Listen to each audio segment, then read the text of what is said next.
What's going on, you nerds? Welcome to the True Nerds Gaming Podcast. We're on episode number 30. I was just telling my wife today, and that's freaking awesome. Super excited about that. Finally getting back in the flow. Dan's back. Got the kiddo I'm all back, baby. back, baby. Kids all on a somewhat schedule. And yeah, so today we're just talking. It's going to be pretty free flow. No set schedule, so we'll just jump in as usual. What have you been playing? Zelda Tears of the Kingdom. Hell yeah.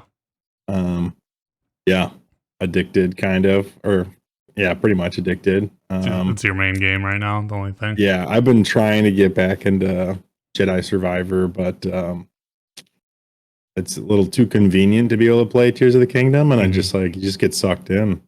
I was actually waiting for you because the kids and Heather went to bed at 8ish, and I was like, oh, I'll just go do a few whatever, whether it's cave you find, go just jump off a cliff, start looking around, and so I did that for like 30 minutes. Which yeah, that's the convenience of the Switch and the Zelda game in the open world. But yeah, what are your impressions now? It's been a couple of weeks. I know we talked about it last week, but do you got any better things, worse things? Yeah, did the Wind Temple, and wow, just like the like temple portion itself wasn't. It was pretty cool, but getting there was amazing. I agree. I 100% agree. It just kept going. I'm like, how much farther are we gonna keep going here? Yeah. And it was just awesome. It was epic every minute of it. The boss fight was fun. The dungeon wasn't quite as I guess intricate. Yeah, it wasn't intricate, but it wasn't easy to understand either. I kind of just I got lost and didn't figure out until good 20 minutes that there's another way to kind of get into everything, because I could see a bunch of it. I was like, all right, well, how do I get there? And but that's part of the figuring out stuff. And usually the Breath of the Wild in this game are really good at making you feel smart that you figured it out. But yeah, when you don't for 20 minutes, it's oh, I feel pretty dumb. I feel like that's Zelda in general. I mean, I feel like the newer Zeldas are easier than the OG Zeldas, because they literally didn't tell you much of shit. You had to talk to an NPC or whatever, get some hint, and I feel like they're a little easier, but I do catch myself all the time. You'll sit there and be like, what in the hell am I supposed to do here? And all of a sudden you have that light bulb moment. And I'm a big not looking up stuff type guy. Yeah, I'm not. I'll look things up right away. But I didn't look anything up in Breath of the Wild. Okay, I looked one thing up, I think. But I literally sat there for a while, and when I did it, I was like, oh my God, I'm so stupid. It's a fine line of wasting your time versus discovery. And I think one of them was just I didn't move the divine beast. I was like, oh my God, I'm so stupid. Right. There's a certain way you missed. Yeah, and so it was all I needed was just that little bit, and then I turned the video off and finished the rest of it. And so I haven't looked anything up in Tears of the Kingdom yet. So I've been pretty proud of myself with that, because usually the first sign of anything, I'm like, yep, I'm gonna look it up. Or going into a Destiny, anything, I'm like, I don't want to sit there and try and figure it out. It's way too complex for me. I just want to know it going in. And so yeah, Zelda does a really good job of not needing to look things up, and they're pretty easy to figure out for the most part. And so yeah, I've been having a ton of fun with the puzzles themselves and everything. And yeah, it's a good time. It's I wanted to add on to what I said last week, because I was saying how good the game was, but I was like, oh, it's not a game of the year contender. The more I play it, the more in love I am with it. I am not going to redact my statement that the graphics are muddy and this and that, and there's some frame rate issues at sometimes, but they don't affect my game to the point of me not enjoying it. I think the problem was I went from Spider-Man or Age of Wonders to Zelda, and I'm like, all right, this shit's muddy. But now that it's been a couple of weeks of playing my Switch again, I'm more used to it. There are times where I kind of you turn quick and you're like, oh, it just looks pretty poor. But overall, man, my opinion of the game is just getting better and better and better. Like Mhm. I find myself wanting to complete a lot more of the game than I ever did with Breath of the Wild, because I think since the weapon issue is fixed in my head, I think they did a really good job on that.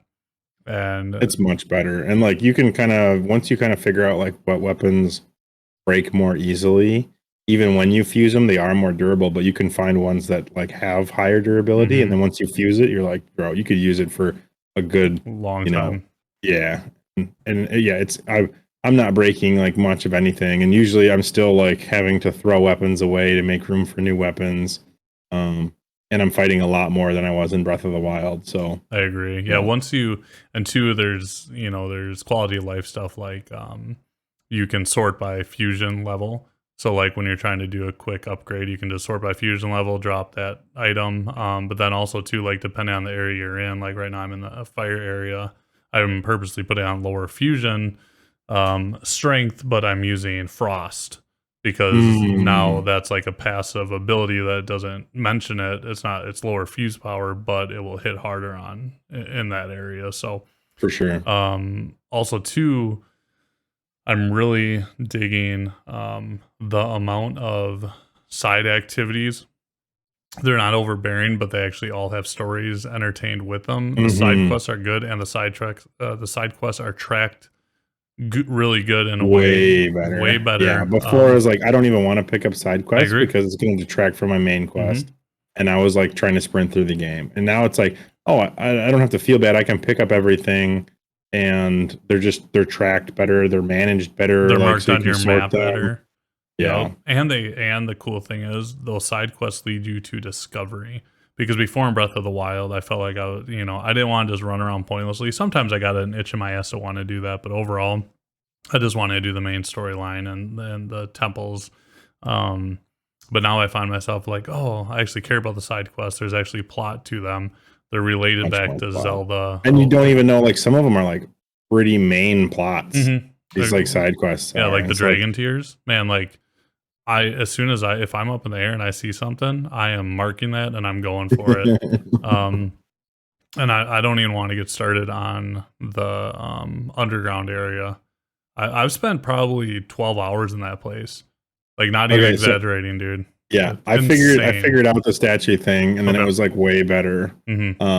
I thought it was gonna be, like, annoying, but it was, like, pretty self-explanatory and pretty easy, Yeah. and, like, yeah, it was a lot of fun. So I followed the statues, beat that kinda mission, and then there's, like, a second set of statues, I followed them, and I got to the end, and I'm like, "Oh, I'm not ready for the end of this portion yet." So, Yeah. that's where I'm at right now. Okay. Yeah, I'm past that, and I don't want to get into any spoilers, so we can stop the conversation with that. But yeah, dude, like I hate whenever like it's I feel like it's a YouTube clickbait. I'm addicted, but truly that's all I've been playing. I've had no other need or want to jump on to any other game right now. Like I miss Spider-Man.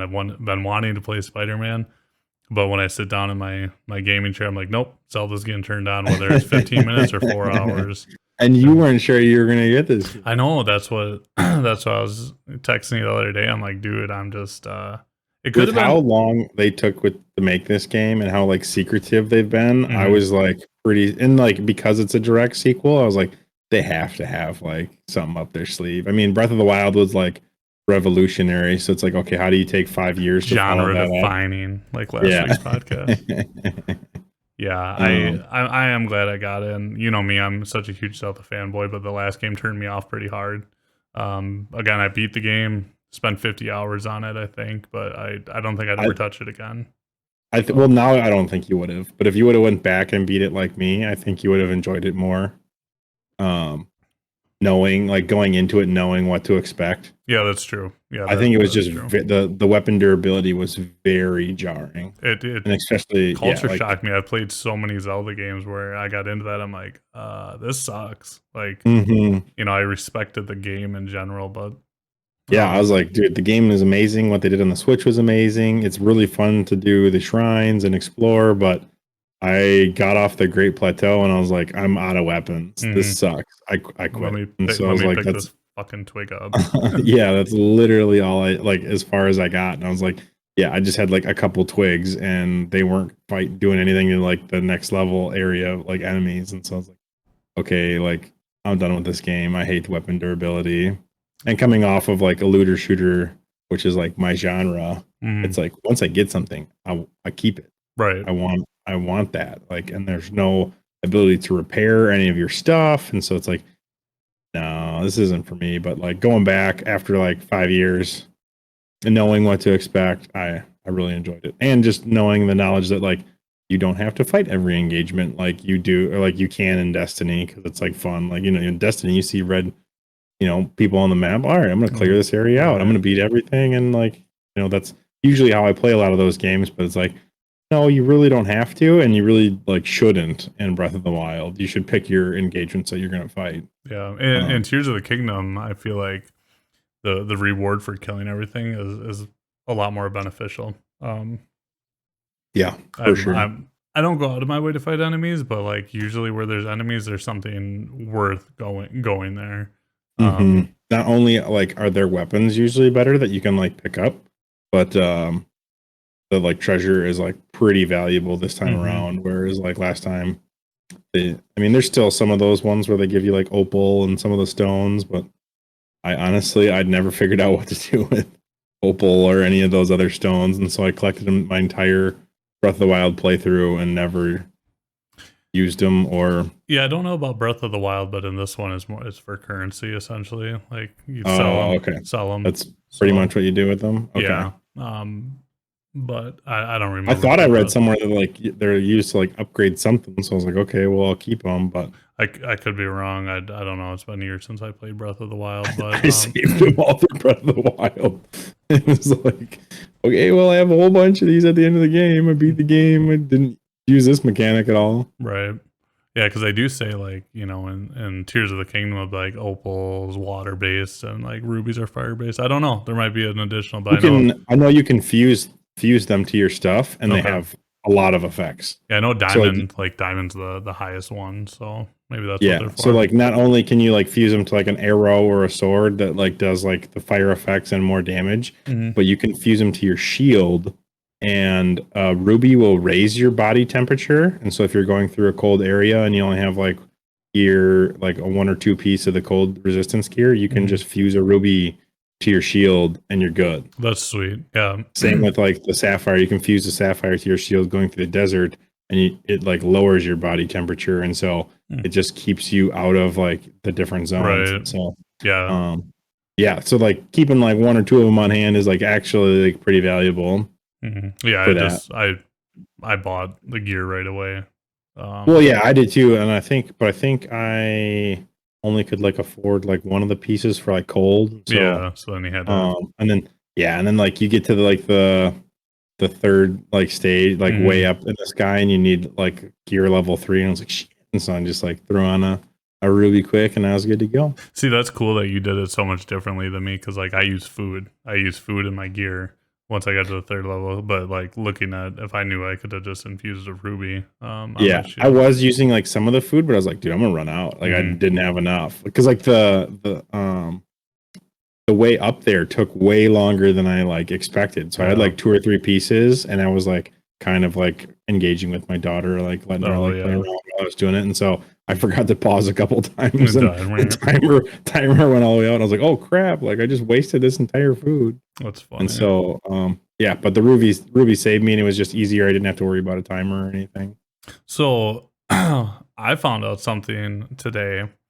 Because I was looking, and this is one of the few things I've looked up, because I spent a lot of times with the fusion on weapons and what does what, because there's different color coding and this and that. Like on your zonite weapons, if you fuse zonite with zonite, you get overall boosted attack, but then you get passive stuff. But then if you do like zonite with a normal thing, like if you look in the screen, it will show you like you got 10 from this horn, and then you got 10 from the weapon. It says 10 and 10, but if it's zonite, it'll just give you like an overall score.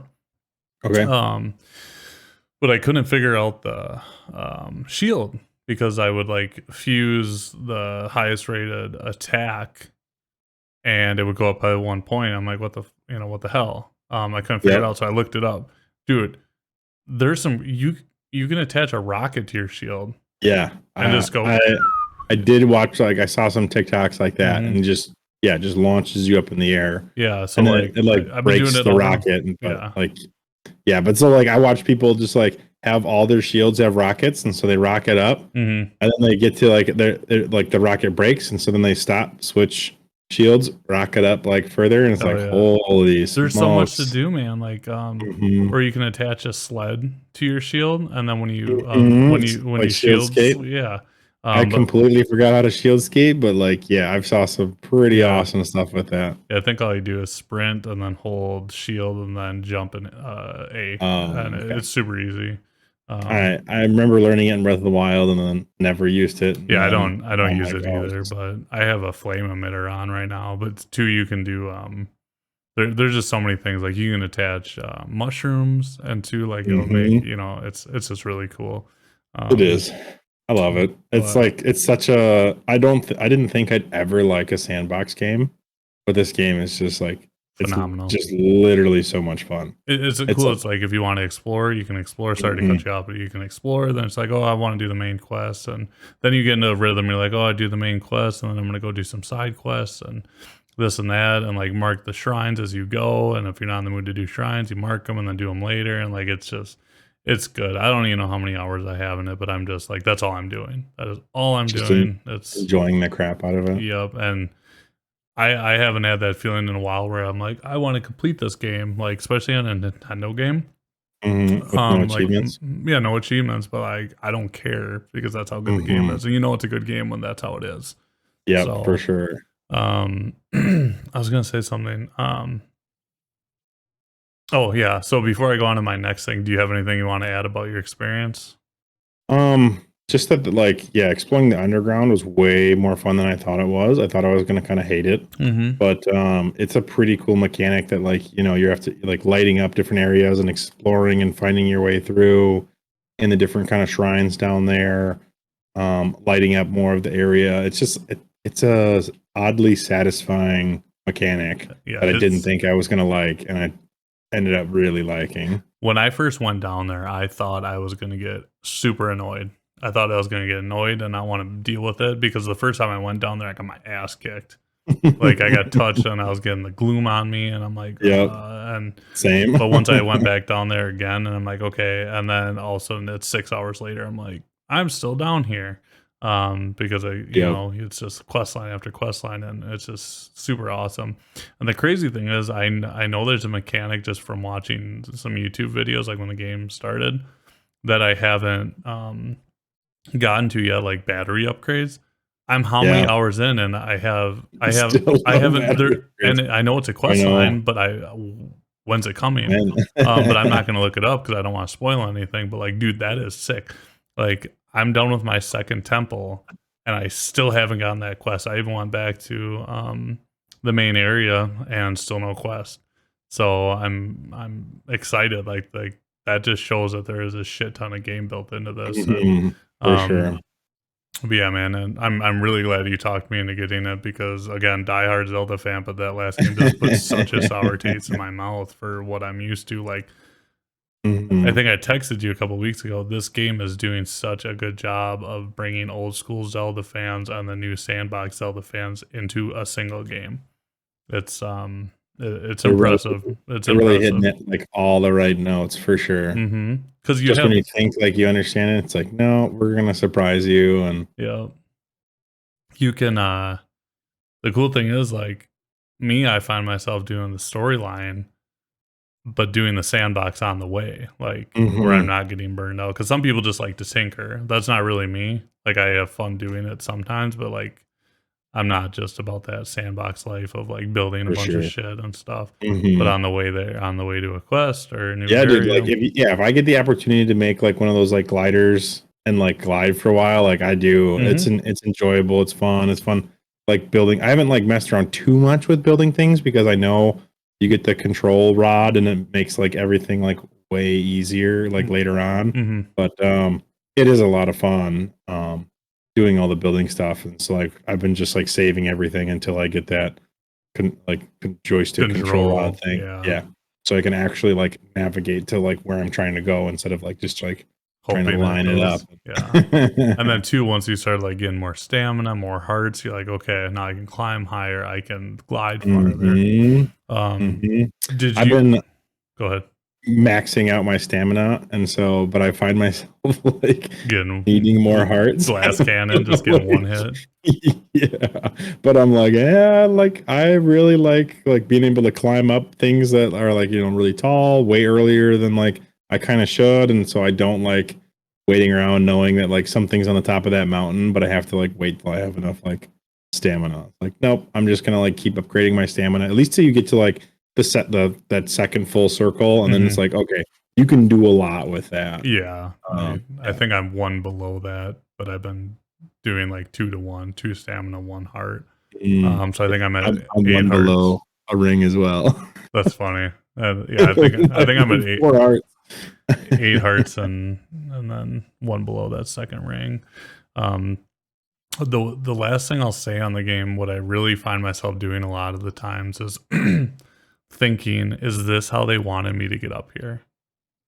Do you do that? Like you'll do something, Um, and that's what I really like about the game because you'll do something, and you're like, is this how I was supposed to get up here? It doesn't matter. I got up here, but it's like, is that how yeah, I was supposed to do? Like, there's a lot of freedom for sure. I love it. I really I found myself navigating up to the wind temple.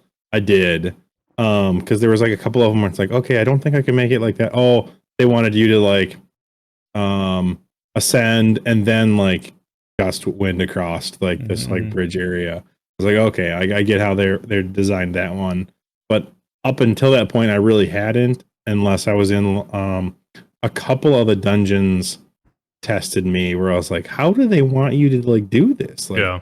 I don't understand where like just a couple of them like puzzled me just to like figure out the mechanic like at all. Like I'd like done like 2/3 of it, and I was like, what is the last third here? And I'm sitting around looking at it like, oh, I'm not getting what they're like putting down, and Mhm. eventually I figured it out. But those are the only times I wonder like, is this how they want to be? I keep like everyone keeps saying that like Ascend like breaks a lot of the stuff that they've designed, and I keep trying to use it to do that, and I haven't really found too many places where it like broke what they like wanted me to like do. Yeah. I guess I don't even really use this on that much.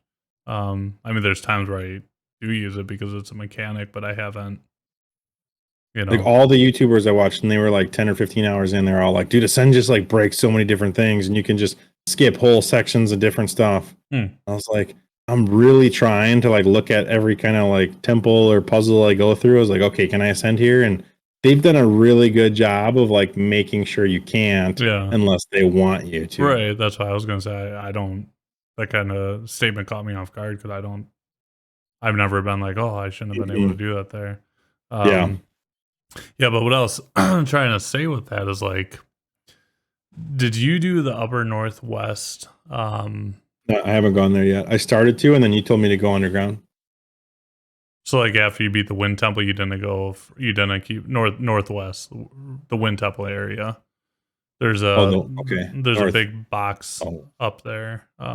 Did you see that on your map or no? big box. There's a big box like on the map. When you look at the map, it's like big No, and didn't it's definitely didn't do it that. looks like the gloom. It's like a square with gloom. Um, I beat the Wind Temple, and then you like got out of there. Okay. I discovered the town, like the like village or whatever, because like they kind of make it hard for you to get there initially or something like that. Or maybe you like briefly go there before you do the Wind Temple. But I went back to the Wind Temple, like the city, is it? Rito Rito? No, Rito Rito. Village. Yeah, Rito Rito, Village. yeah, Rito Village. Yep. So I went back there to like talk to some people, sold some stuff, and then like fast traveled back to the main area, Okay. and then started to go like northeast. So that's where I went the second time, but I noticed I went northwest after like I didn't 100% complete the area Hmm. northwest. Like I got done with the Wind Temple and I finished shrines and I started exploring, doing side quests, this and that. And there's this black square with like gloom in it. It's like super visible on the map. Next time you log on, look at it. Go check that out. It's freaking awesome. Super cool mechanic. Like it's really cool.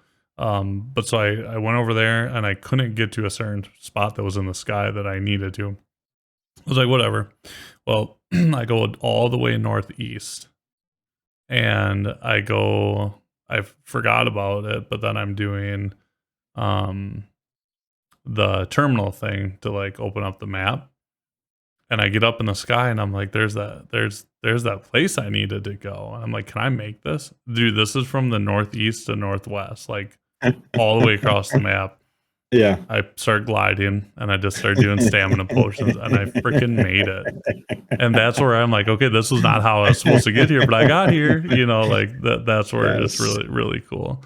But I yeah, love that. so anyways, leading in, which is, we're still going to be talking Zelda a little bit, but I just want to talk about the collector's edition for this game because I'm super excited. I texted you this morning. Mhm. I've been looking daily for this collector's edition because it sold out within 10 minutes at GameStop.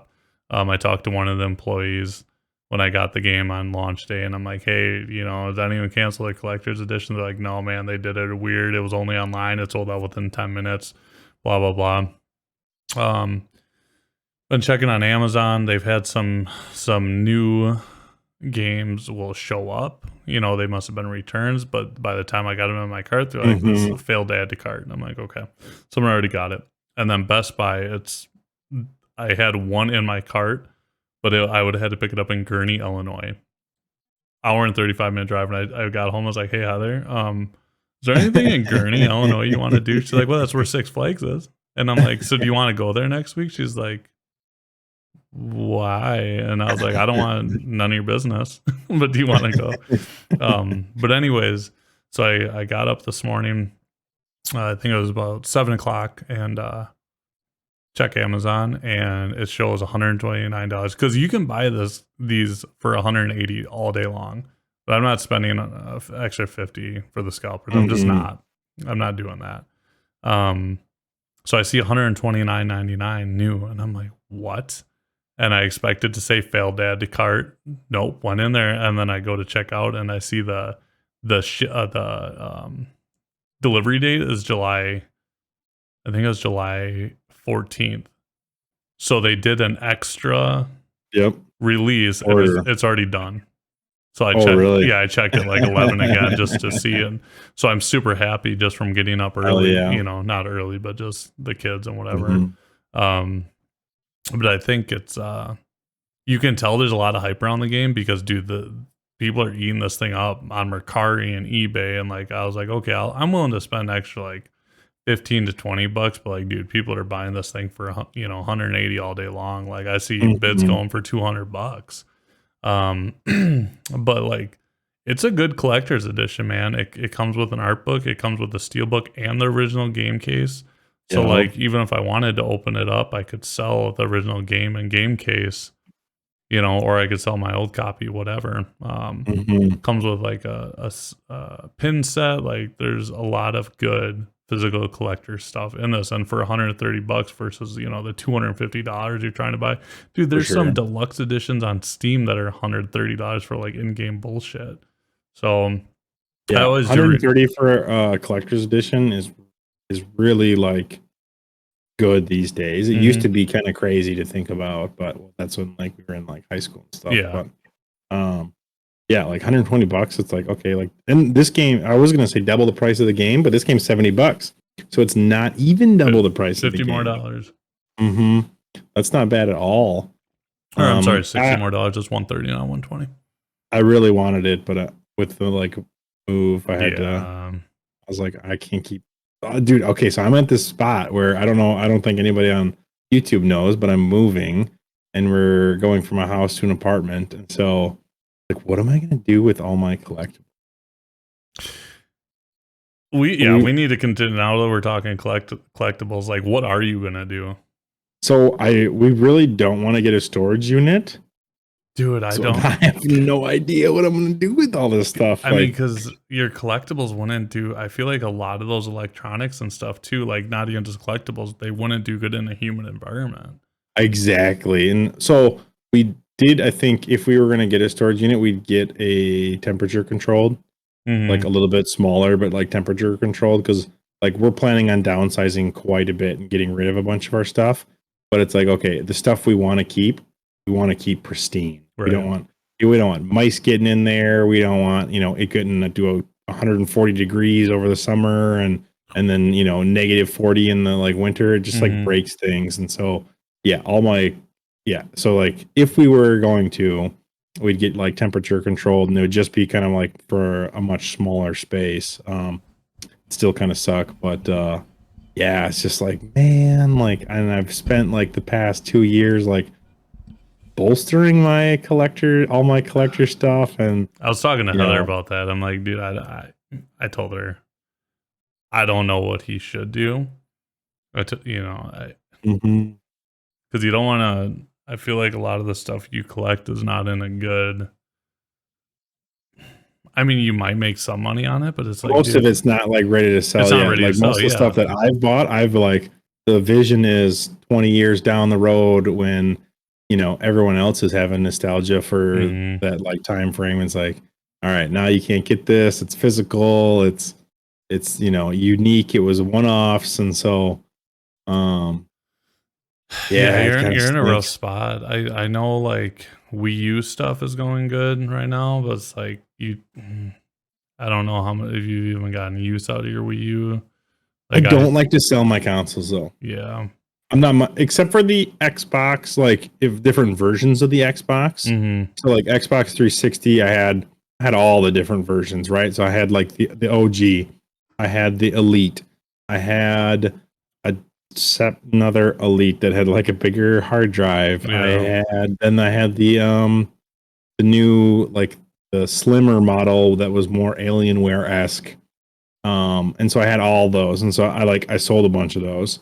And then I had the Xbox One OG. I had the Xbox One Elite. I sold both of those, but I still have the Xbox One S, and I gave the Xbox One X to my brother. But I keep those because they're great 4K Blu-ray players, and they're like the best Roku. They're like a Roku on steroids, right? They have every app that you could ever want, and they're never going to run out of horsepower to run those apps because they're a freaking computer versus this like tiny Android tablet chip that's trying to run all these different apps. And so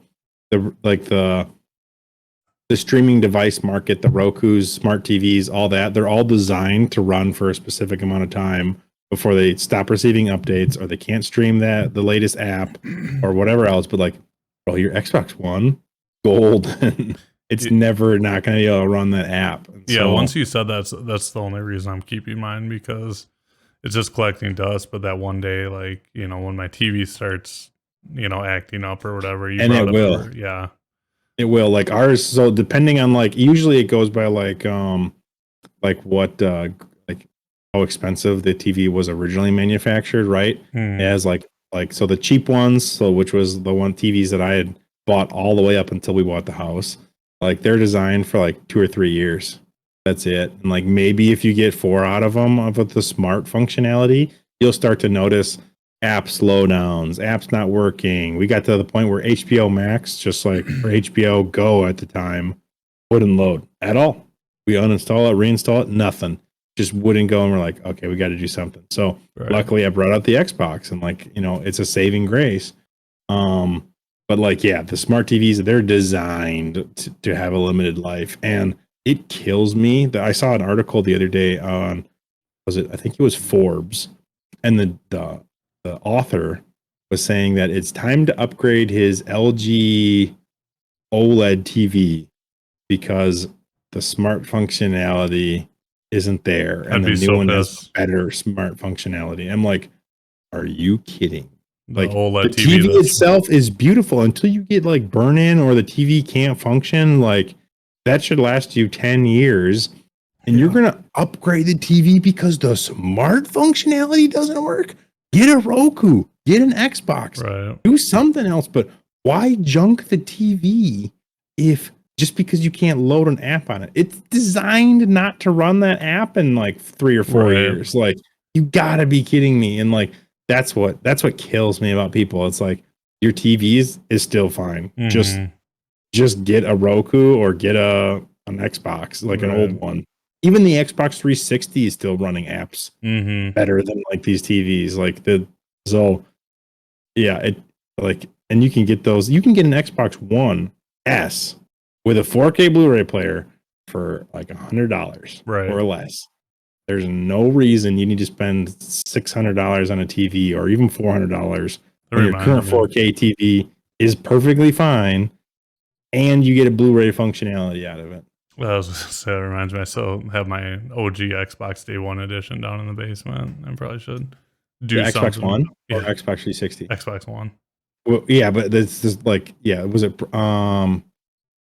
it just said the day one edition, right? Well, the thing that pissed me off is the console itself looks nothing different. Only the controller says day one. Only the controller. And no one cares It's about that. So sad. No I one know. cares. If it would have said, even just like, because the controller doesn't do that much different, it literally just says like day one, like down the middle, Mm-hmm. which is cool. But if the console just said that somewhere, it would be a collector's like masterpiece. So that's why I'm gonna sell it, because it's just like I have no reason to keep it. But I know my brother has it and he loves it so much because like he's like, me and him are both like pretty diehard like Xbox like fanboys. Mhm. And like it's the day one edition. Like it was so hard to, even the Xbox One was really hard to get. And I wish the Xbox 360 had that, because I had a day one. I remember Xbox 360. Didn't it red ring on you though? It did. Yeah, But we sent it to Microsoft and they sent it back. Yeah.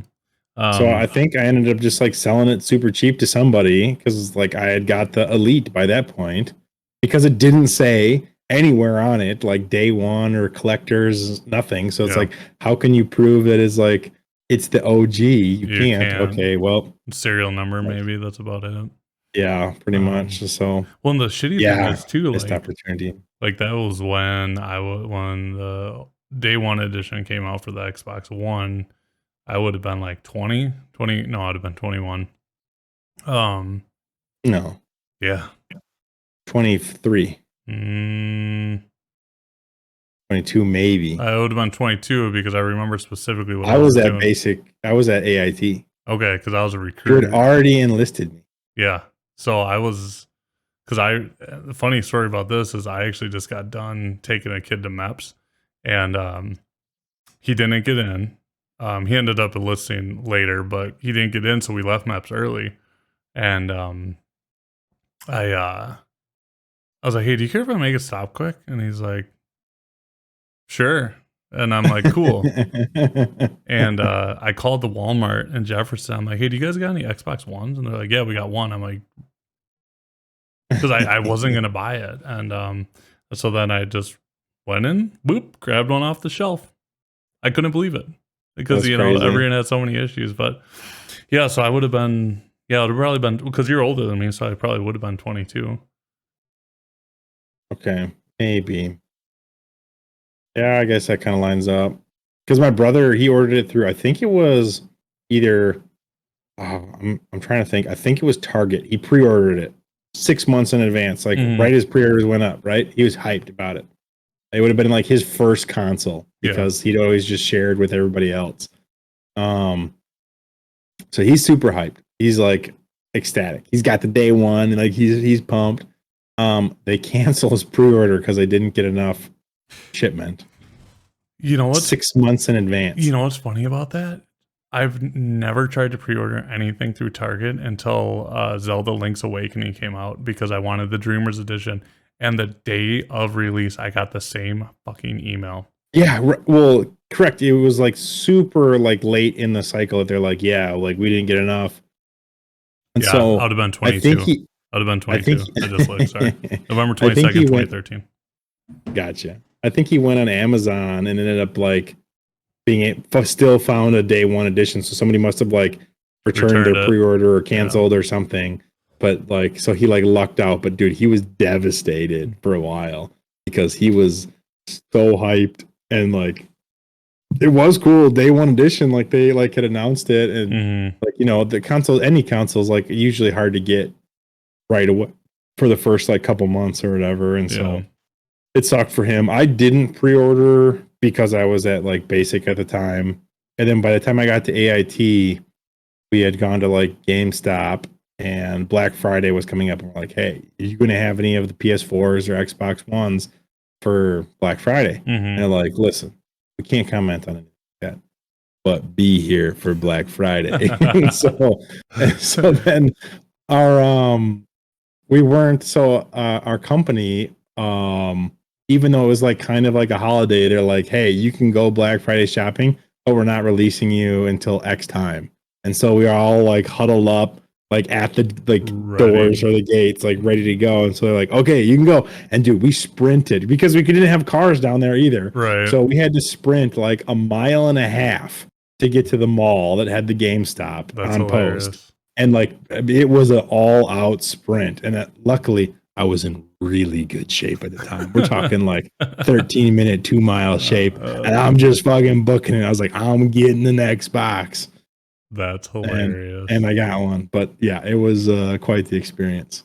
But so I missed like the day one edition, and because it was like a restock or whatever for Black Friday. But like, yeah, it was fun too. It is so funny, like when you think about the different perspectives of points in your career. You're at AIT doing that shit, and I'm just like, willy-nilly picking up Walmart. You know, I remember playing Battlefield 1 that night.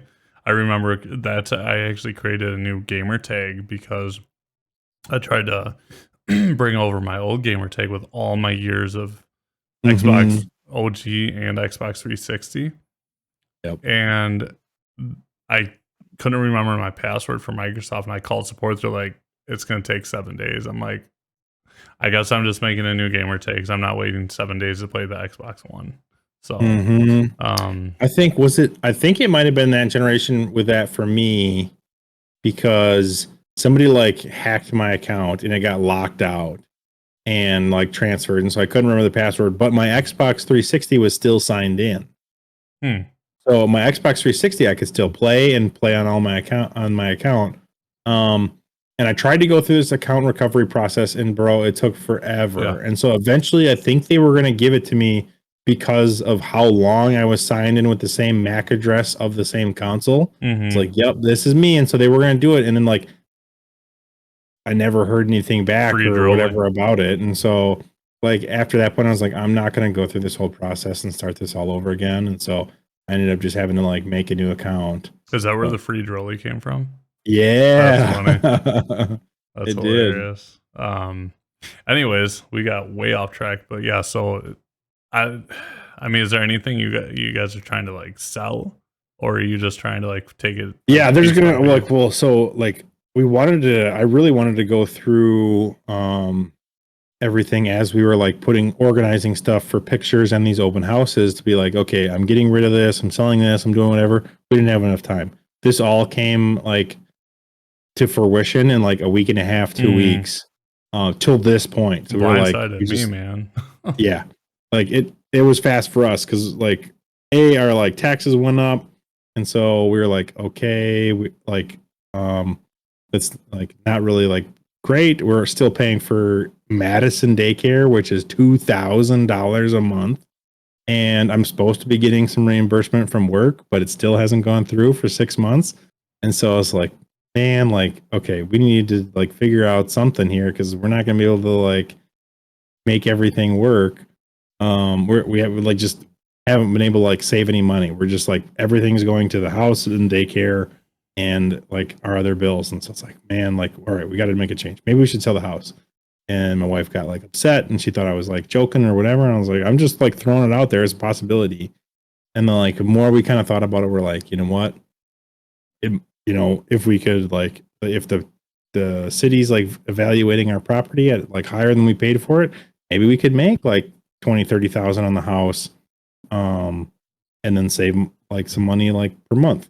So we look into it. We contact one of our realtor friends, and they're like, "Bro, your house is worth a lot more than you paid for." Yeah, and we're like, "Okay, so now we have like we're kind of in a pickle, but we have an opportunity to make a bunch of money." And so we looked at like the housing market, and with the interest rates, just the interest rates, we were fine paying like the higher like housing market fee and like going out of Madison. We would have like saved some money there, but the interest rates just kill you on any like loan. And we bought in at a really good interest rate. And so I was like, all right, well, let's just go to an apartment for a year or two and like wait for these interest rates to like drop, and then we'll have like a decent amount of like down payment money and like And you can move like next to your homie, not be an hour and a half away. just like yeah, we'll just like we'll have like some like financial freedom Yeah. off of like selling the house. And so it's like, I think this is like a really smart decision.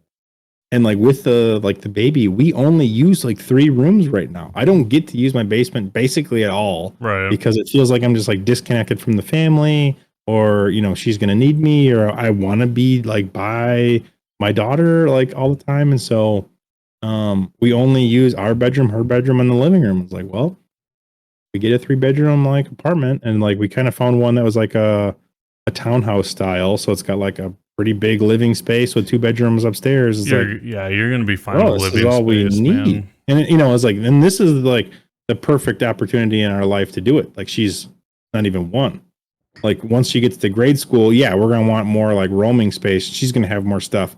Like, she just like crawls around right now. So it's like, we don't really need that much space right now. And so, Or until Maddie's like, give me another daughter. yeah, That's the problem when my wife's like, give me a third. I'm like, oh, get the fuck out of here. Well, now we can. So we couldn't afford to have a second. We talked about that here in Madison, because like we're not paying $4,000 a month for daycare, dude. like, Every time not happening. Anytime you talk about like daycare, like property taxes, I throw up in my mouth, because Madison's disgusting. It is how much like. You kill me when you tell me like what you pay for taxes. Yeah, like, well, I got like $700 back from like, we had too much in our escrow. We had too much in our escrow. Like, you. Yeah. Yeah, my heart breaks for you with the collectibles, but it's like I don't know what I'm gonna do with it all. So I'm I pick and wish choose. I wish I had more space here, but like these I older know. houses, like there's no space. I mean, unless there's something you're like looking to part with, but like I don't even know what I'd want or need. Like yeah, it's gonna be a process. Your pain is my pleasure. Like, I'm gonna start lowballing the shit out of you on your collectibles. Be like, hey Dan, look at this. Look at this Xbox fridge that I paid $30 for. Like that's like one of the other things is like, I don't like selling used stuff for, unless it's like really a collector's edition like thing that's like sought after. It's really hard to sell like used stuff for anywhere near what I paid for it, right? It's like, yeah, why would you want something that like, I've had for like 2 or 3 years? Like when you can buy the new one for $20 or $30 more. And it's like why I don't buy used from GameStop most of the time, is because it's like, yeah, you can save $5 buying used. It's like, no, I'll pay $5 to get it brand new. Like, why would I want the used one? Make sure it's not like, tarnished. The only time I buy used is when I'm looking for like, 4 for $20. Yeah, like the deep discounts. Like when GameStop like actually like when a game is no longer like relevant. Okay, so I paid $50 for Breath of the Wild from GameStop. I'm like, I'm looking at it, I'm like, are you serious right now? Yeah, you should have bought it on the card.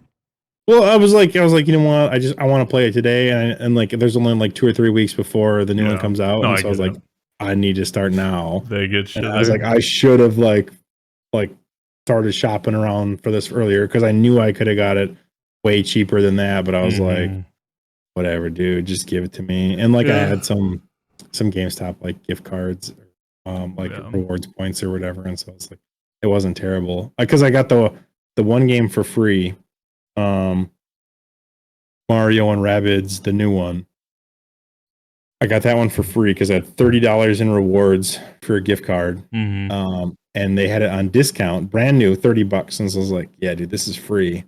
And I was like, all right, well, what's your, how much for Breath of the Wild? And they're like, 50. Like, it's 5 years old. And, but they're just capitalizing on the new one coming out. I was like, you know what? You got me hook, line, and sinker. Son of a bitches. Yeah. Yeah, that'll happen. I feel like through collecting, I mature as I go on, with like my collecting and my specific niches that I like. So like, for sure, when I started collecting, originally it was just like, hey, buy physical games you want, and then I like got addicted to collecting. I'm like, oh, deal here, deal there, thrift shops, whatever, and started flipping them. And then I was like, okay, I saw these Xbox games for cheap, and I started buying everything in sight. Well, now I'm like, okay, now I'm like, I'm not gonna say fine tune them because I know I'm gonna like transition again, but like now it's like, okay, the only thing I really care about collecting is like my Nintendo Switch stuff because you broke me after I'm looking Yes. at all these Xbox games. I'm looking at my PC. I'm like, Tyler, are you ever gonna fucking play these games? No, because it's not like an Xbox 360 where you can just put the disc in and play. Like I put in the I put an Xbox disc into my Xbox and then started downloading it again. I'm like, well, that pissed me right off. Nintendo Switch is the last console that you'll be able to Yep. put the cartridge in and just play. And the problem with that, with it being the last console, is there's been a lot of day one updates for the games, Tears of and the Kingdom you'll just never be able to get them. Yeah. Correct. And so you will just be in 20 years if you've got a sealed copy of the game. Maybe the person probably buying it probably won't ever open it again, but like still, even if like, you pay ridiculous for the used stuff like Pokemon's going for, you'll never get that day one patch. Right. And you're screwed because the review performance was terrible. Yeah. And so it's like, man, like how are I mean, I get that the manufacturing process is 6 months ahead of time, right? Yeah. And so the game's not finished. And so you're going to like, you have to make a point where you're going to have to ship it, but it just sucks. Like I get both sides, and they both answers just are shit, honestly. Like, yeah, I'm starting to transition to like, but you can at least with a Switch. I'm sorry to cut you off, but you can at least play the game. Whereas like Xbox One is like, there's half the data on the disc, but we're gonna download the rest before you can even play it, and it's like, yeah. Once you said that, it really like kind of struck a chord with me. It sucks because like there's some great games, and like it sucks when you're actually buying physical and you love it. And so the only way that disc would work is if you had already put it in your system, downloaded the update, and like but it's only a 500 gig like console, so you only can do that with a handful of games, unless you or like did maybe like 20 games, but like external hard drive did, but that's silly. That's a lot of work. Yeah, so then like where's the collecting like coming from? It's like, okay, I have an Xbox One with a terabyte hard drive, and I have like 500 games. Who's going to buy an Xbox One with 500 games for a profit? Right, they're not. So I'm starting to like the only collecting that would be coming of it was like, okay, I just want to like, this game was awesome. I have the physical disc. Right. I just want to own it just to say I owned it. Like,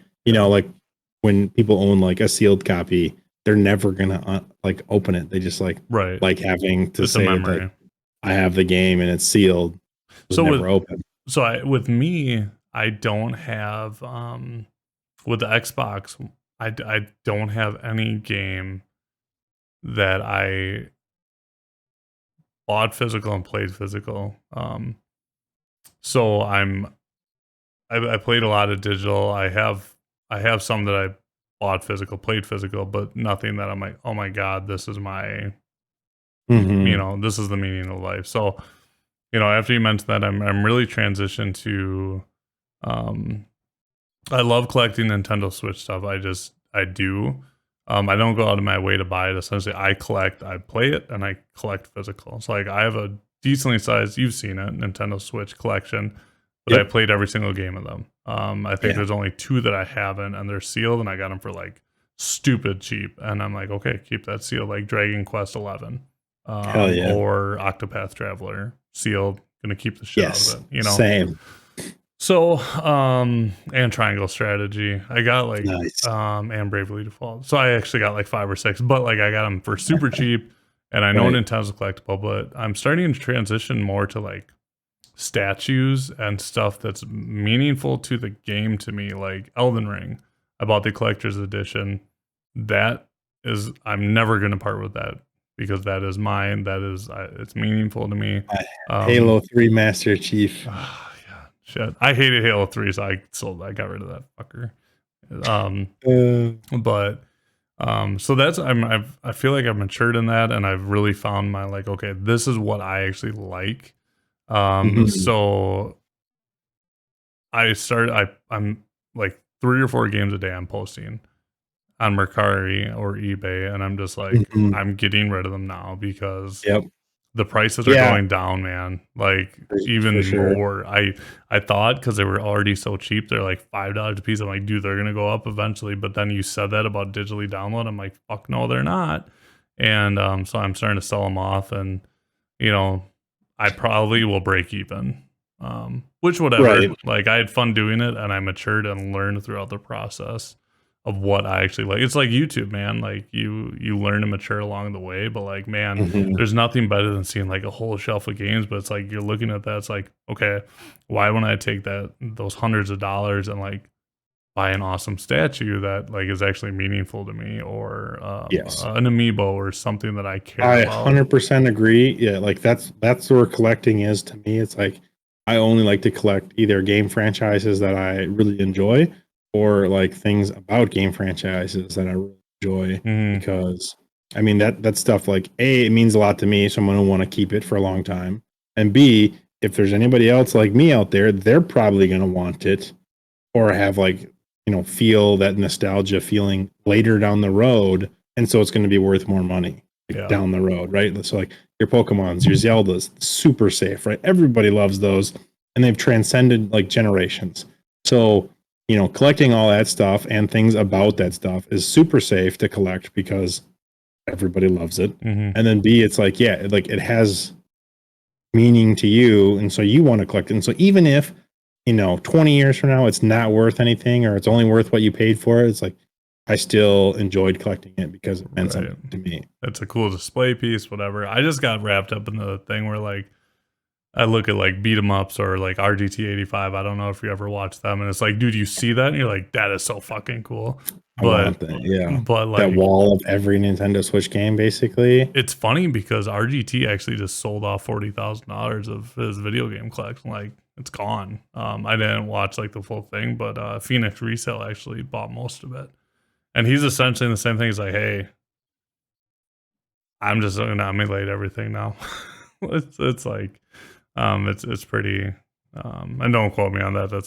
That's not exactly what he said, but it makes sense, right? Like you can just emulate a bunch of the stuff, like You or can. I think there's still going to be a market for it. I he didn't think. sell his whole thing. He didn't sell. He just Yeah. I think it's the whole like bulk collecting that he's like I'm Right. not Like doing that it anymore. it sucks you in, right? Because every company knows it now, and a lot of these companies are playing to it. And so the um the limited run games, Hmm. like that's their whole business model is playing to these collectors because every copy that they sell has like a number on it and there's only so many ever sold. So Right. they're like literally pandering to the collectors and they're just pumping out games, right? And so there's people, beat 'em ups being one of them. I think he stopped. He said like he's like, yeah, I had every single limited run game for a while and I was like it just got to be too much. Like it's insane. And Yeah. it literally is. And so like I kind of got into the limited run for a while, but really I was like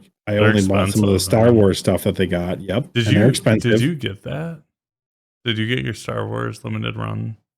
You got Knights of the Republic or So I don't remember canceling it, but I never got it. But I have the Pod Racer.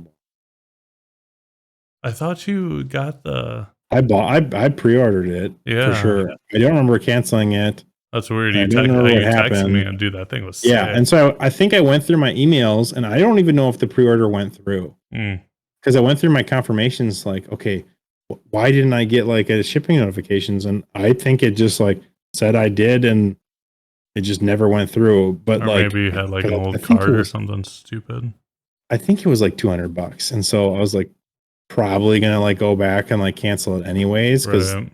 $200 is a lot of money, and daycare is really expensive. But Yeah. Damn adulthood. I know, but like that would have been the one that I was like, yeah, that's sweet. But I do like I did get the like Star Wars Pod Racer game from Limited Run The game that for the was Switch. much better as a child than it is nowadays. People say like it's actually you go back, it's not too bad. It's actually like pretty fun. I played the shit out of that game on the Yeah, N64. for sure. I loved it. Um But like anything like Star Wars, but like everything else that like Limited Run has kind of produced, it's like I'm glad they're kind of supporting some of these like indie developers and stuff like that, but I just don't care about it. Yeah. And they've done really cool stuff where like they're producing Game Boy games for your Nintendo Game Boy. They're making them fresh with a brand new game, but I just don't care about that game at all. Right. And it's like, this is really, really cool. I love it. But really, the Game Boy to me is Pokemon. So unless you're going to do that, which you can't, I'm not that interested. Right. Yeah. Game Boy, all it is to me is Pokemon Red and Yellow, Silver, and a bunch of Zelda. That's it. Heck yes. That's it. Yeah. But yeah, no, I started posting all my stuff, or all my Xbox stuff, I should say. I'm gonna keep the Xbox One until, like, say I get a PlayStation 5, which leads into our next topic, or the one of two things that I want to talk about. Ratchet and Clank coming to the PC in July. Sealed the deal that I do not need. Well, that didn't seal the deal. Ratchet and Clank's coming in July. Okay. Confirms that, Sony is understanding that PC is marketable, because exclusivity makes a sense. It makes sense when you're doing staggered delays. It really does, because there's certain people like, I need to play the shit out of this right now. I am not one of them, and I'd think 90% of the gaming community is probably not that way. If they have PC and console gamers, if they do both, that's what I'm trying to say, right? So like, if you have a PC and you're like, I need to play it now, that's probably 10, or I need to play a PlayStation 5 game now, that's probably 10% of the gaming community, right? Would you agree? The other group that Sony's really going after is the people who only can afford one. Right. And they're going to play on that one for 10 years, right? And so like they're planning on hooking those people with their really great exclusive games that Sony probably breaks even on. Yeah. But then Sony makes 30% of all other sales that they make on that system. They're targeting those gamers. Yes. But they're also, thinking it's like, okay, well, there's a market out there for like, hey, people who buy it have to have it day one. They got those people covered. But like the PC gamers who would buy the game, but they're not spending $500 on the console. Yeah. And so that's where I think 90% of PC gamers fall into, is right there. And that's where, like, I own every single PlayStation port. Yep. Wait, I don't, but no, it's close. I don't own God of War. But everything else I do own. Every single other game. So that right there, well, actually not that. So Ratchet and Clank's coming in July, and then they just confirmed Final Fantasy 16 is coming to PC in 2024. Let's go. Those two games were honestly the only reason I wanted a PlayStation 5. Ragnarok. So now you're back off. Yeah, dude. I'm like, just like that. Like, just you're gonna wait. I feel like Final Fantasy would be a game that like it's worth playing day one, but you're not a day one like game player for that. I'm really not. Zelda's the only day one game Age of Wonders 4 I bought day one. Just because my buddy was harassing me about it. The last two games I bought is my two friends harassing me. You and my buddy Saviola. That can have an effect. Yeah. Man, I was so excited for you to get a PlayStation. Dude, I want one, but then I look at it, it's like, man, what would I play on there? Like, yes, I would play it. I would get some use out of it, but it just goes back to that same song and dance. It's gonna hopefully play better on my PC. I know. I think that's like the one.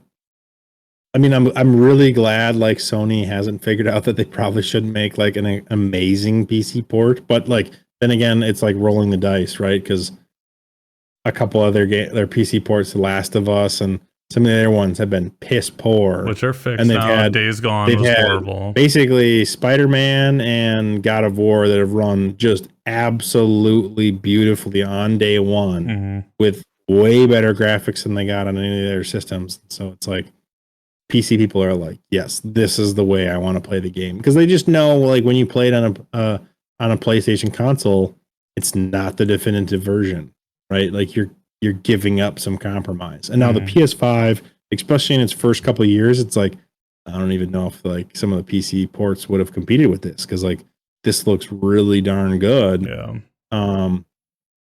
and they're gonna, the PC ports would have needed way more time than like what the console game like development was. But like, yeah, now you're starting to.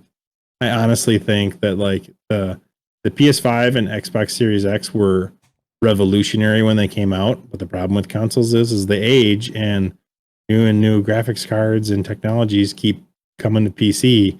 And so not it's to like, mention the first 2 years you couldn't get your hands on one. you couldn't, yeah, exactly. This generation's been a shit show, man.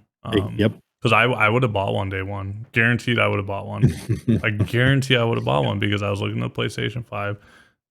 One, it looked amazing. I thought it looked way better than the Xbox. A lot of people complain about it. I mean, aesthetics wise, yes, but in person, no. I would. The PS5 is massive. I don't care. It looks great. I don't care about size. I don't move. Okay. I don't move. No. But I normally don't care about proportions either. But when it looks the way it does, it's going for this design aesthetic, and then it's like blown up when it's in your face. It's like there's certain things that just don't look good in a bigger size. I'm sure with you having big feet, you see these really cool shoes, and you buy them in a size 13. You're like, dude, these looks like shit in a size 13, 15. But yeah. Okay, yeah. So that was the PS5 for me. Is like you see it on the image on screen, it looks beautiful, it's super sleek and sexy, and then you see it in person, you're like, why is it? I can't even. My hands don't even fit in the thing. It's like it's massive. It's like, why is it this big? It doesn't look good. And then you get the Series X, and here's why I love the Series X is it is like a engineering marvel. It has one fan that cools the entire system, and it is built purposefully for the fan to suck all the heat like straight out of it, and like it is like the most efficient a console could get at its like power wattage. It is peak design / performance. You really can't get any better like with its design, and I love that aspect. Aesthetically itself, it's like looks like I don't like when you lay it down, it really like falls apart. Here's the only thing that saved. So one, I haven't seen the PlayStation 5 in person. Two, the only thing that saved Xbox or Microsoft with Xbox is that they memed themselves and made the fridge. That's the only thing that they went along with that saved it. But yeah, I when I heard Final Fantasy 16 was coming out within just a year, dude, I have so many games to play.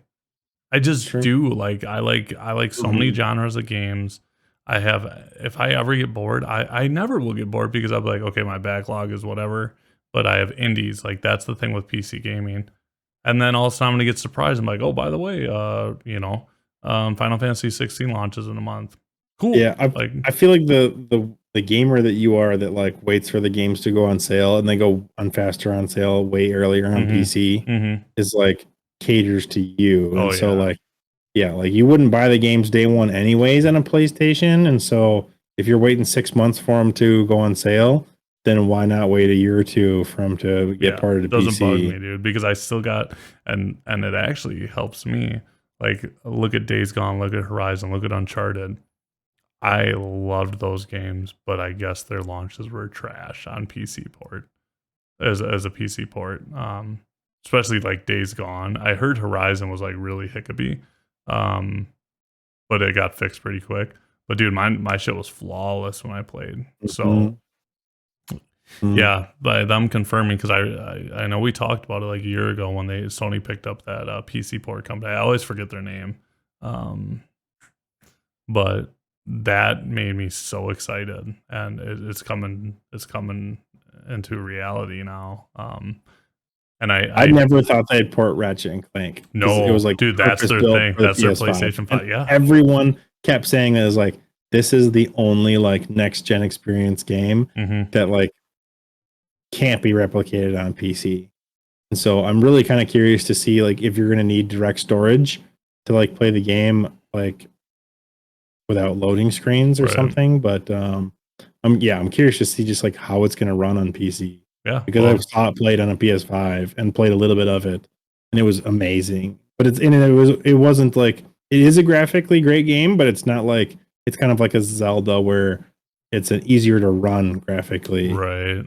beautiful game. So like I didn't with that game. I was like, yeah, I don't need to wait for it to come in like 4K ray tracing on my PC because just like the aesthetics and the art style, like it still looked like pixel It looks perfect. beautiful. That's Yeah, just do you like platforming, like kind of like not childish, but like you look at Ratchet and Clank, it's platforming, but then there's shooting mechanics and it's very like it's easy, right, for the most part. love it. So Catered right to me. dude, It's linear. I don't have to think.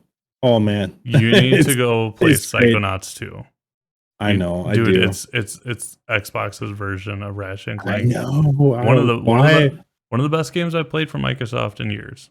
So I do. write it I do. down, put it on your Series X. It's on Game Pass. I played that day one on Game Pass. That was probably one of the 4 games I played on Game Pass in 4 years. Actually, to speak of that, I canceled my Xbox and my Game Pass subscription. Me Well, too. I was paying for Xbox Live Ultimate, which included Game Pass. Mm-hmm. So it's $15 a month, Mm-hmm. which like wasn't terrible. But I was thinking about it, and I was like, I never play my Xbox, and I rarely play a game on Game Pass. Yeah. So I was like, I will. So part of it was just like the Netflix situation has just got me rethinking all my subscriptions. I don't know. I'm paying for way too many. Netflix started cracking down on password sharing. Okay. And so you only can have one person outside your household stream your account, and you have to pay an extra $8 a month for them. I mean, it makes sense from a business standpoint, dude. They were getting taken advantage I of. don't think it does. Not for Netflix, because they already kind of charge for simultaneous streamers. Oh. And so you had to have their 4K plan, and you got 4 simultaneous streamers at the same time. So they're kind of be like forward thinking about it. I was like, all right, yeah, I'm good with it. Oh, see, I didn't know that. I haven't had Netflix since I was like 20. It was $25 a month. That's a Netflix lot. It is a lot. I remember But I was when like, you know what? like They're one of the 7. only companies that are just open about simultaneous users. They have it built into their price plan. They make pretty much all of their own original content, and they're kind of like they're not owned by any TV company. So they're not they're the third party outside people holding these big TV companies competitive. What happened? I know. That was weird. I have no idea. That was weird. I was like, did my camera just like go out again after 30 minutes? But it's like, no, it shouldn't have. But anyway, I was like, okay, so Netflix is like the anti like cable company, like NBC and Disney and all this other stuff. And so I was like, okay, I'm fine paying $25 to them because they do make a lot of original content that I really enjoy, and they're letting me like let my brother, sister, mom, dad kind of use them, and like you get a couple of those extra people who don't really use a service that much anyways, and like it's just economical. $25 a month isn't bad, but now they're cracking down this hard on it. I was like, no, canceled. I'm not paying $25 a month for something that I personally rarely use unless they have a new like The Witcher coming out or Stranger Things is the only other thing. So we'll probably wait till Stranger Things is all out, subscribe for 1 month, binge Stranger Things, and call it a day because I'm done with like this like BS. And so I looked at a bunch of my different streaming services. I canceled a couple of them, and I don't use Game Pass and Xbox currently. I think it's still a great deal, and I'll probably subscribe to PC Game Pass in the future. But I was like, or like when Starfield comes out, subscribe for a month or 2. Yep. Yeah, I'm not paying $60 for Starfield, but I'll play it on Game Pass for sure. Yeah. See, this is where we get to the whole Steam problem. Like I might buy it on Steam. Yeah, just because if I'm gonna depending on how well it runs on the Steam Deck, it's got me. And I think that's Steam's whole play, right? Is they're just like these other services are coming out, and we could see in the future, Game Pass being such a juggernaut that we can't compete. But now that you got the Steam Deck and you can play on your PC and just pick it up and play it like in the living room, it's like I would consider for the good games paying $60 and having it on both. Yeah, sorry to sidetrack you. I was just you're great. But yeah, because that's what game did I play? I played something on Game Pass this year. I mean, there's been a couple, like one or two, but it's just like I got my money. I got my money's worth. Like you think about it, you pay a $60-$70 game. I played maybe for one or sure. two things Like within it's the still last the 12 best months. value. I'm just like not currently using it. Yeah, I have Tears of the Kingdom and Jedi Survivor, and Right. I'm paying for both of those, and I don't have that much time to play games, and so it's not like I'm just like sitting down every night for like 2 or 3 hours, being like, what game do I want to play now, and being able to pick one. So yeah, it like kind of hurt. It really hurt canceling it because like it's my Xbox Live. I've always been like an Xbox like dude, and it's like I just haven't turned on the Series X. Sometimes you gotta take a hard look at things, like, because I was the same way, man, because I appreciated Microsoft and what they did. I've been a subscriber, and it went from Game Pass Ultimate to PC Game Pass to I still haven't touched this. So I canceled it. But like those little things in life, and I'm not trying to like give a financial reckoning, here, but the little things that you spend throughout the month are what make you have a hard time. So like I was just talking to Heather about this back in the day when I used to chew. Those $10 tins that also led to me buying coffee, which also led to me buying a sandwich at Quick Trip, which turned into $20 a day. That is what made me financially unstable at certain points, not electric or cable or this or that, which is the $100 a month thing. I'm talking the little things, the $15 a month Game Pass, the $25 Netflix, the HBO, this and that. It turns into a couple $100 a month, and you're like, over a course of a year, you're looking at thousands of dollars. Yep. So like I can't. So we were paying $100 for YouTube TV a month. Yeah, I got rid of that as soon as they upped from 50, dude. I said, see ya. I went to Sling, man. Well, so I got in at 35 at YouTube TV. Okay. Dude, YouTube TV is the shit.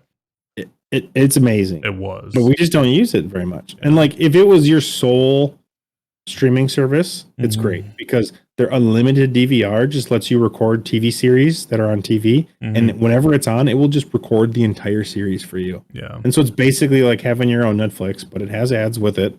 But like a lot of these streaming services have ads. Then like you can go through their movie library and search for movies, and it will just record whatever movie the next time it's on. Yeah. And so you can just pick like 50 movies out, and it'll record them, and like you just have them in your library forever. It's amazing. Like the value. Man. If it was your sole streaming service, it would still be worth it at like $100. But I had to pay for the 4K version, which I'd like never used 4K, and that was an extra $20 a month. But it allowed for like extra people to simultaneously stream. And so I had like a couple of people using my account. But like it was like $100 a month, and I don't even really use it that much. I was like, no, cancel that. Cancel $25 a month for Netflix, $15 a month for Xbox. What else did I cancel? There was an $8 Crunchyroll. I was gonna say Crunchyroll as a joke, and then you said it. That's awesome. I didn't even. Well, they merged with Funimation, and so I was paying for Funimation because they had all the like anime that I like actually wanted to watch. The thing that pisses me off about Crunchyroll is they have a ton of anime, but it's 90% of it is only available in Japanese. Even if there was an English release for the Japanese or English release for the anime, and I'm like, bro, I'm not that hardcore into it. Right. It was like a service for the hardcore people who loved Japanese anime. And I was like, that ain't me. But once they got bought by like Funimation and Sony, and they like merged their services, I was like, okay, well, we'll see what they got. And it like wasn't terrible, but I never used it. So I was like, okay, I'll cancel that. And I think there was one other subscription I canceled, but like, and it all adds up. It's like $160, $170 a month. Yeah. You multiply that over a year, and it's like, dang, like, can't believe I was like paying that. Yeah. But I mean, a simple thing like your taxes getting raised in your city, it started to get you to look at stuff, and Yeah, I mean, I go through phases, like, I play the game, like, with Audible. I love Audible. I love their subscription. I think it's a good price. You're paying less than you would pay for a book anyways. You get a free credit every month for So 15 bucks a month. I accidentally scammed Audible. I put a Don't pause on my don't subscription. incriminate yourself. No, they did it because I put a pause on my subscription, but Mhm. they just kept giving me credits. That And so I works. wasn't paying for it, but I just kept getting credits. I was like, okay, well, buying like books or whatever else. Yeah. And then I was like, it got to a point I was like, dude, like I can't do this anymore. So I resubscribed for a month and then canceled. I was like, I can still use all the books that I bought. So Right. Yeah. like that's what's the great part about the service. But I was just like, I can't just like keep taking I think you have like, to use your credits before you can, because you can't roll yep, over correct. credits. Yeah, but I was Um, like, I was paused, so I right. wasn't paying for it. And it Yeah. said even in my like billing history, it said that I was paused, but they still kept giving me billing credits. And so Uh, I was like, oh, I yeah. don't, I don't know what happened there, but I I got a couple of nice books out of it. I got the Yeah. whole Harry Potter series. I got a bunch of Star Wars books.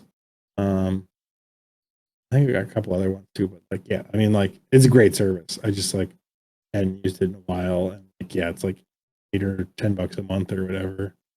I I'm dude. Switching over to books. Like I said, I know this podcast is gonna be wild, but we're just talking as friends here. My my Homeland book is just getting even more insane. Like it is. It's turned into one of my favorite books of all times, man. Wow. Like right now, between Zelda and this, like whether I'm at home playing or I'm like, when you're excited to get in the car to drive 5 minutes to go run an errand, that is a damn good book. Yep. Um, and I'm just really invested in everything about it. So I will say again, anyone is into like high fantasy, Homeland by R.A. Salvatore is there's a series of the dark or it's a trilogy, the Dark Elf trilogy. I'm on the first book and just been binging it, man. Super, super good book. It's easy to understand, which I really appreciate. Like, Hmm. I don't like, children literature, but like this is what they say means what they say.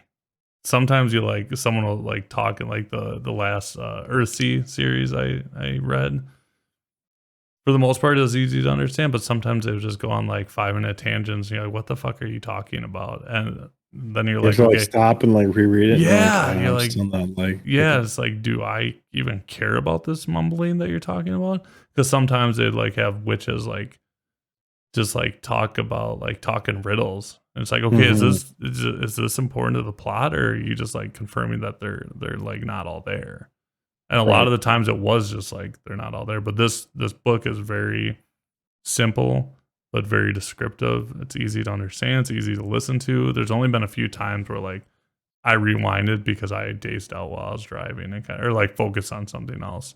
That was Um, my only problem with audiobooks is like it was like smooth enough and my mind would just like mm, wander. yeah, And then it's like, oh, where'd the last 5 or 10 minutes of that audiobook go? And I was like, right. oh, well, I gotta rewind it. And like it would just like keep happening while I was driving. And I'm usually like on my commutes, it's like in the morning when I'm Hmm. like not awake yet.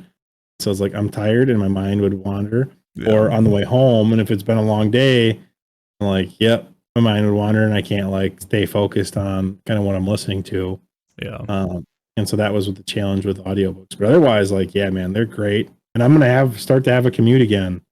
Um, yeah, yeah. You are. so might have to resubscribe. I think that was one of the best advice or pieces of advice I got from my previous boss because I had a quite the commute, about a 45-minute commute to Hmm. Madison, and I used to always just listen to the same bullshit music that I would listen to when I got to the gym too. Yep. And he's like, do you listen to any podcasts or anything like that? I'm like, no. And he's like, dude, you're wasting an hour and a half of your day. Hmm. And I kind of took that to heart and I started listening to audiobooks. I listened to quite a few Witcher books. Heck yeah. Witcher, we had a lot of Halo books, Nice. but yeah, That's just awesome. I love it. I wish, like, I love that there's Halo books. And when I was really into like Destiny, especially Destiny 1, I would go to bookstores and be like, "Hey, you got any Destiny books? Like, I just need something." yeah, And no, like there's just nothing, and it's like, how do you go from a company that was like making Halo and making books and people loved the books and then not do any books about Destiny? what was Bungie? I don't think Bungie actually wrote the books. They just I like don't think signed they did off it on the themselves. lore. Yeah, but I mean, still, like they knew it was like a focus, and people Hmm. got like really into it, right? And it was a good way to expand the universe. And Yeah. Destiny storytelling in game was abysmal. It made Halo look like a gold standard, and it's like if they're already having all the grimoire and all the story in grimoire cards, like the lore, why not have a book? Hmm. Eventually, they came out with those like grimoire books, but they Yeah. weren't like written like a normal story would have been Yeah, they that I were. could just read. So I Um, got the first book, but it, like, yeah, I did too. yeah, I read a little bit of it. You can't just sit down and read it. I mean, it's huge too. It's like yeah. it's like this big, so you're just like, oh. Yeah, for Ugh. sure. Um, well, enough of me picking. What you said you wanted to talk tech about something. What was Yeah, there that? was Computex came out this past week. Yeah. There's some different stuff going on in the tech industry. Um, there's some new motherboard standards that are like possibly coming out where they're trying to hide all the cables. Hmm. And so all the cable mounts for power and everything else are on the back of the motherboard. And so like you just plug them into the back and they'd be shorter runs from your power supply. And then on the front of the case, it just looks like when you look into the window, it's just clean. There's just Would no you cables. would you need? I'm trying to think. Would you need more like a bigger? Back to your case. Yeah. Yeah, there's so you'd have to have cases specifically Right. That's what designed I'm for just. it that either have like a deeper back or cutouts for those pieces on the motherboard trays of where Hmm. they are. And so it's interesting because like I think it's like really cool and it's like finally some of the like ATX standard might be like shifting um into a like a cool way, but at the same time the whole industry would have to get on board with like the same Yeah. thing. And so the way this is all kind of rolling out is individual companies doing it, and some of them are doing it kind of like similar, but it's like, okay, I can just see this just like failing miserably. Yeah. Because I feel like that's kind of a custom thing right now. Because you do see some computers that are built that way. But Yeah. if a company was just like all of a sudden, I feel like if say AMD made a card, or say we'll say whoever, we'll say Asus makes a motherboard, they would have to say they did like we'll just say 550 for instance. They did a 550. Um, they would have to do a 550 standard and a 550 from rear because otherwise they're just going to lose their ass, or they need to make a limited supply, right? Yep. And then like the other problem too is it like ruins kind of your resale value because now you're selling to even a smaller niche Market, market of people yeah. where everything has been ATX standard for 20 years. And so even you could put a brand new motherboard in a case from 20 years ago and you're perfectly fine. And Hmm. same with like using a power supply and so when these companies are trying to change these standards because like Nvidia changed their power standards for their graphics cards with this last generation going to a 12-volt high power connector. um That melt. it's like shaking up the like you have correct issues, but it's shaking up the like power supply industry and stuff. But like, what's your resale value going to be like on some of those? And so part of this was Asus. Not only do they have rear facing mounts for their motherboard, but they have a graphics card that has a specific another like PCIe slot behind like your 16 pin that does power. And so there's just literally no cables on your entire setup, which looks really clean, but it's like, okay, now if you bought that graphics card, um, you can't sell it to anybody. It's Yeah. basically just e-waste. once it's done. Mm-hmm. So it's like, man, like, and then like, who knows, are they going to continue with this standard? You buy a motherboard like in the standard, and it's like from Asus, and it's like, okay, the next graphics cards, they didn't make a version of that, Yeah, and it's now like you got to buy another 100. Well, shit, that either thing's buy a new probably motherboard or just like $300 not motherboard upgrading. It's like, yeah, it's like it's ruining what was kind of great about the PC industry, was like everything was compatible, for the most and you could, part. Yeah. for the most part, and you Mm. could sell off your old gear to somebody, and when you upgrade the new one. And I so was like just thinking then, about that today. Like, I was like, okay, we talked about AMD. I'm like, what if there's a new AMD card I really want? I still can sell my mhm, 3070 for, I don't know, $500 or something, or maybe less, depending on where the market's at. And then that essentially cuts that, $1,500 purchase down to 1,000, and that's much more. Well, it's, I wouldn't say it's easy to stomach, but that's, if you're saving money for like how I do it, I'm like, okay, yep. I Well, don't. if you do it like smartly too, like I mean, Mhm. I sold my graphics card for 500 and bought this one for 700. Right. It's like a $200 upgrade. Mhm. Oh, I mean, And you so know me, like I'm the king of step upgrades, you like, are. dude, I mean, I have you to thank for that 100%. But like, dude, I have, yeah, um, I'm cheap.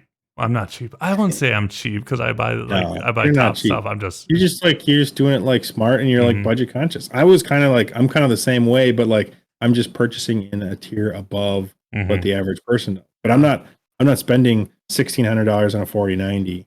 Nope. I right, spent I did buy the 2080 Ti, and I spent 1,200 on that, but it was a good 40% more performance than the $700 card. And it's like, yeah, I'm at a spot where I want that like currently. And so, price and it had for like longer legs, performance. where the 2080s right now are Yeah, like they are garbage. Like people like are having a hard time like using them, running games. They're really beginning to show their age more than kind of any 80 series card used to. mhm, But you got the 2080 Ti and like your 3070, same performance with extra VRAM, and like still, you could still justify buying a 2080 Ti to this day, yeah, because like it had all the right pieces, and I kind of like foresaw that, right? And so I was like, as long as that high end component made sense, I was like, yeah, I'll spend a little bit of extra money, but I'm not buying the top tier one. right. You know, I I'm don't not think buying the I'll Titan. ever, I'm not buying the i9s. bless you. I don't think I'll ever buy top tier. I just don't. You get so much diminishing returns, Yeah, right? I don't. I feel like I'm. Like I think next sale or purchase I do, not sale. Next purchase I do, I'd probably like, depending on what series we're at, I'd say me being at like I'm talking for the future, but I'm just talking in the 30 generation right now. I would do like a 3080. I don't think I'd Mhm. ever do a 3090 style.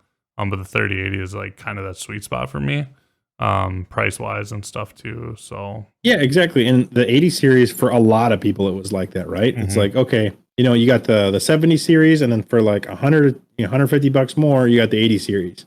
And mhm, it's like that was stomachable. But then the 90 series, or the Titan series, like they used to come out with, was so much higher than the previous step was, that it was like, oh, it's really hard to justify. unless you're that perfectionist or Yeah. that's The your job baller or money doesn't, yeah, I mean, or yeah, if you like really used it, or you had a use case for it, and you were gonna, or you invest like if you use a graphics card for 5, 6, 7 years, and it's mhm. like, okay, maybe if you want to spend But $1,000 on a Nvidia graphics says card. no, no, no, the VRAM.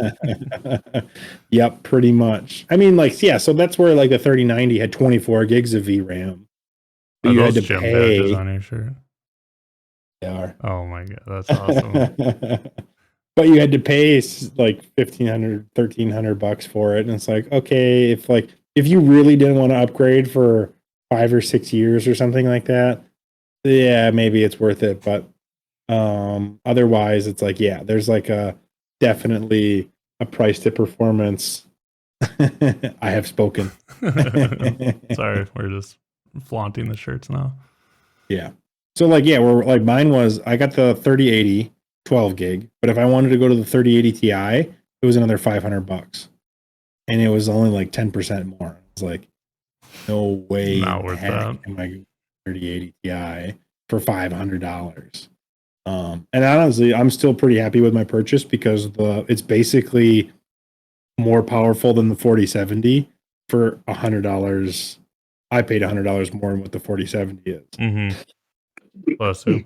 I mean, looking at your PC is better than my PC, but like looking at my PC, there has not once been a time where I'm like, wish Oh, I can't had run this game can't run this or game, wish it looked better.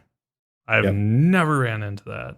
Maybe like if I got super competitive in FPSs or whatever, I'm like, But even okay, FPSs are usually like highly optimized to run at a high yeah, frame rate. And so like even in Warzone, you were getting like what once we upgraded the CPU, I was 130, I was 150. something like that. And I mean, I understand some people want 240 and this and that. Like It's I'm not that way because that's negligible. Like I am not going to be able to see the difference. And like no. I'm not And so that like competitive. I can understand having a 240 hertz monitor Mhm. because then if you got 170 FPS, you're still within its like refresh rate Yep. ratio and you're Yeah. not going over it. So you're still getting all 170 FPS that you paid for. Mhm. And then like in another game, you might get 200 FPS, and right, and so it like kind of like balances itself out, but like you're not capped by your monitor. Where Right. like nowadays, I feel like 120 hertz monitors are kind of like a, a performance inhibitor because Yeah. like your game, when you're playing a competitive shooter, I can get over 120 hertz easy. It's Mhm. like so it's like oh like I'm getting 150, but I have to like keep it at 120 because that's what my monitor is. Right. And so that's where it's like, yeah, I'd rather have more hertz on the monitor than like be paying for like way more FPS Well, it's like because when then we did this upgrade for me when you sold me on this G5. I mean, 165 hertz monitor versus 144 I had. You're like, dude, that's essentially your next upgrade because you're not ready for a graphics card. But right now you could be getting a few more frames because right now you're capped at 144 and you sold me on ultra wide and curves, hands ouch. down.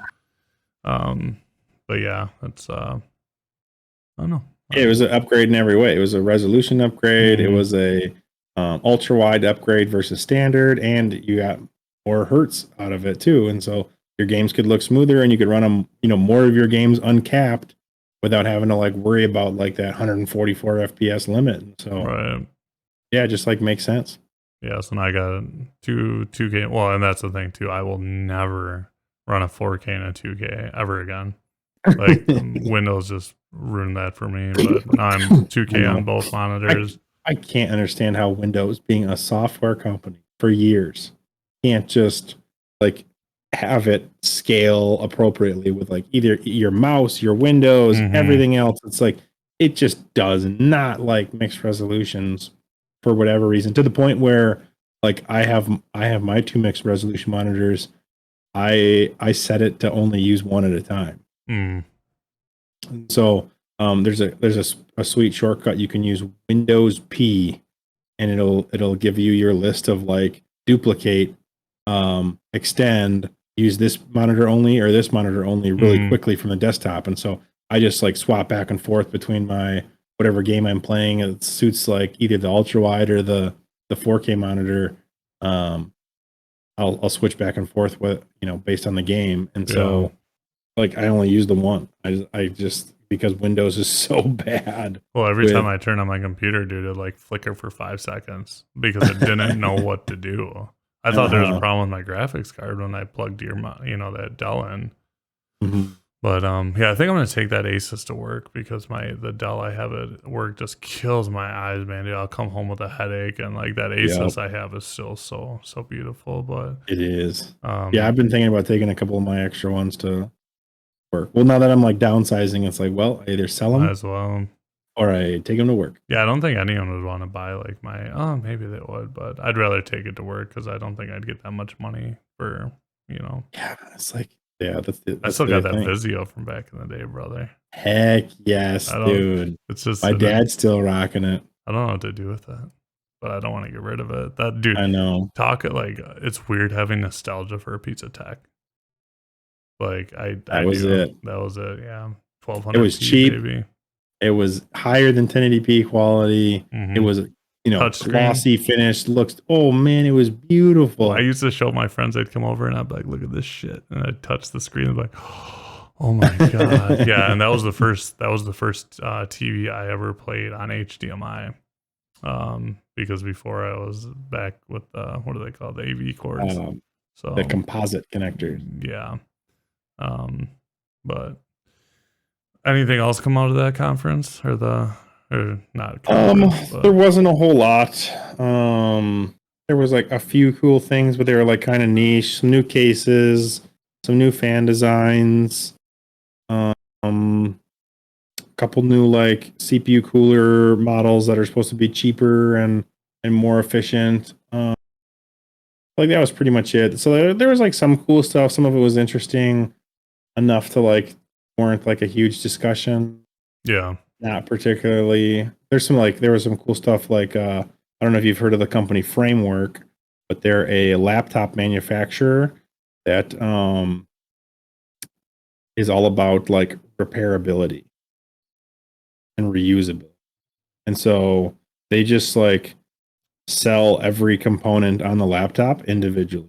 Okay. Like if you need a hinge, you can just buy the hinge for $12. Hmm. If you need a new touchpad because yours died, you just buy a new touchpad for That's a smart business model $30. because like the current business model for Buy laptops a whole new is laptop. yeah, exactly. But Yeah, they every 2 or 3 years, you spend $1,200. Like that's mhm, just they got you locked into. yeah, because you don't want the product to last forever, right? Mhm. But in this case, this business model, it does last for a good amount of time. Yeah, so it's But like they're the case making money. itself is like They're making money. on everything. That's smart. So the case itself is like a CNC aluminum, so it's Hmm. like a really high quality like case. But you can whenever they upgrade the internals like the motherboard, CPU, and stuff, they just sell the whole main board, and you can just swap them out. That's awesome. So then you might have like it's kind of like building a desktop computer. You have an initial investment up front that's like $800 or $900 or Mhm. $1,000 or whatever. But then in the future, 2 or 3 years, you want more performance out of it, or if it's like kind of lagging behind, Let's maybe swap even out 5 years. You just like spend $400 and now you have a whole new computer. That's dope, actually. Yeah. So that I'm Let's go getting buy them right a now. laptop and it will be a framework one Yeah, I think this fall. I don't really have a use for a laptop. I being IT, I use one every Yeah. once in a while at work Mhm. because it helps that A have a civilian computer that's not locked down. Right. And then like B being able to like do some processing like power stuff. But so I have this like really thin ultrabook that I got actually refurbished for like $450 5 years ago. Mhm. And it was like it's great, but it's so slow and trying to do Yeah. like IT stuff on it. It's like no, but like I can't justify spending $1,000 on a laptop, especially if it's only going to last me like 2 or 3 years. And I actually bought a laptop and had it shipped, had it delivered, and then returned it because after I bought it, it was a good deal and could do some gaming, which is like one of my minimum requirements. Mhm. But its battery life was 2 hours. Nope. That's obnoxious.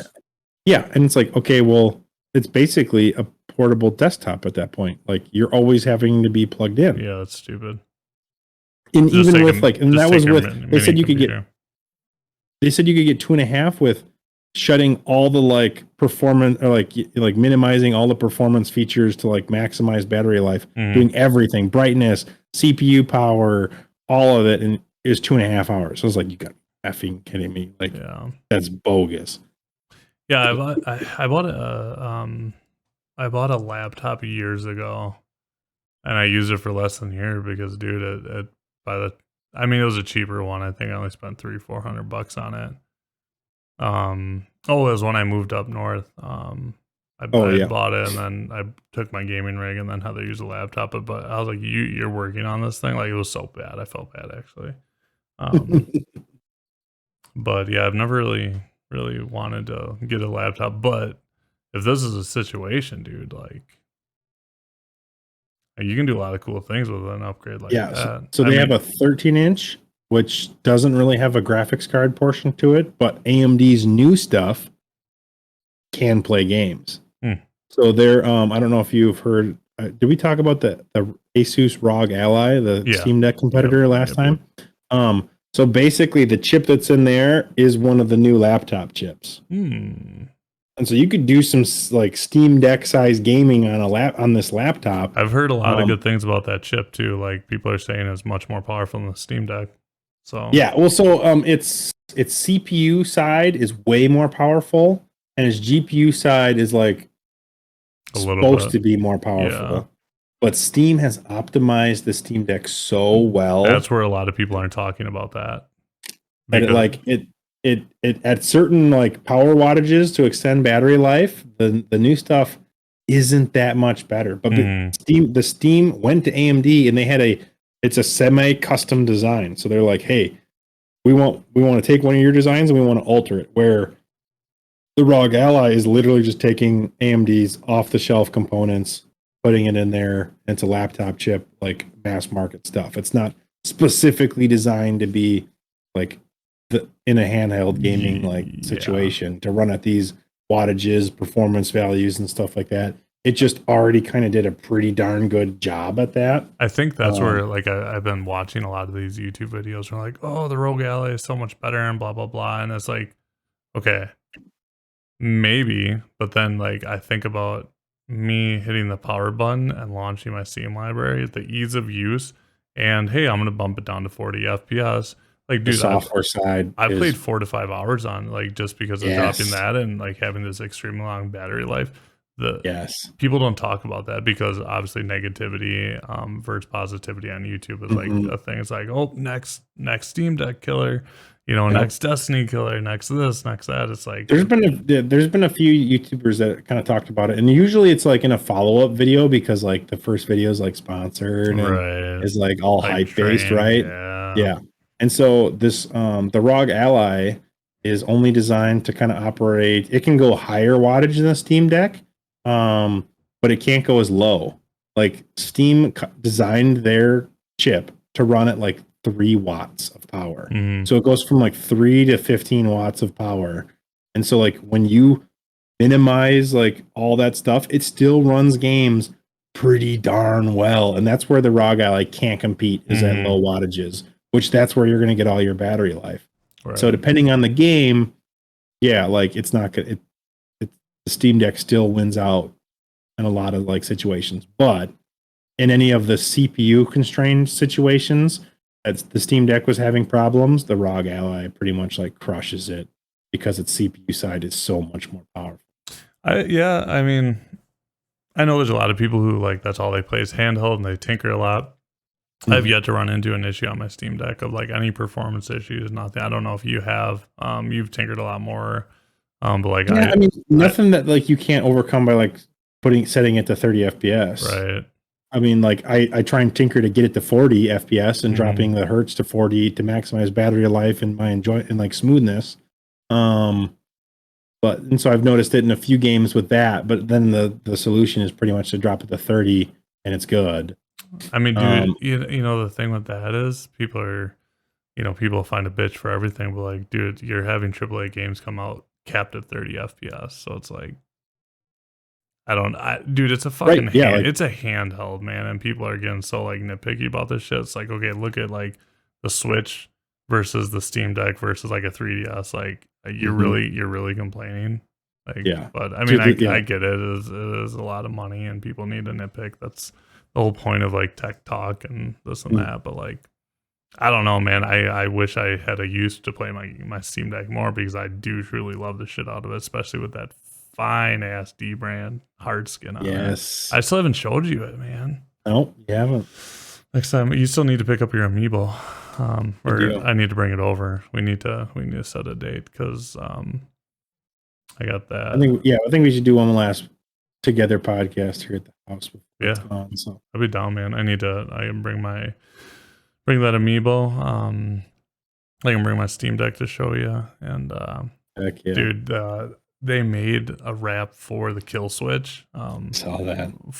But it's because I have a Tears of wrap the on it, Kingdom but it's Tears of the Kingdom one. Yes, Damn dude, it! It looks it's good. like I'm usually not one for like some of those like design styled skins, but I was like, dude, that is clean. It looks good. Yeah, an awesome combo style.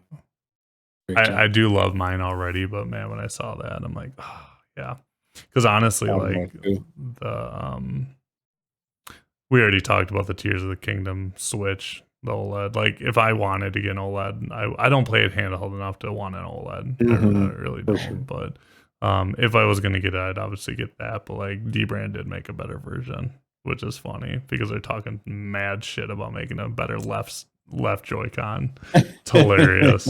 Every email I get, dude, I'm just like, I love you, D-Brand. I know there's some great. All right, man. Well, it's been almost 2 hours. You got anything else you want to add, or do you got? I'm surprised we even went this long. To be completely honest, I thought today was going to be a half-hour episode. Oh yeah, dude. That's why it's fun. 204 subscribers. We've had a lot of channel. Let's go. Channel chatter between both of our videos, actually. So yours is always usually flying more, but I've had a few random like simple questions or like. One dude, I didn't respond to him, but he was like, G-Sync optimizing. He's like, oh, I had 144 frames, and then I optimized it, and now it's at 70 or something, or 55. And I was going to respond, but like, well, you probably have higher resolution and higher, textures and stuff in this. But yeah, with the optimize, you can kind of choose performance versus visuals. Menu. Yeah, correct. But he was like trying to depending on the shit to me.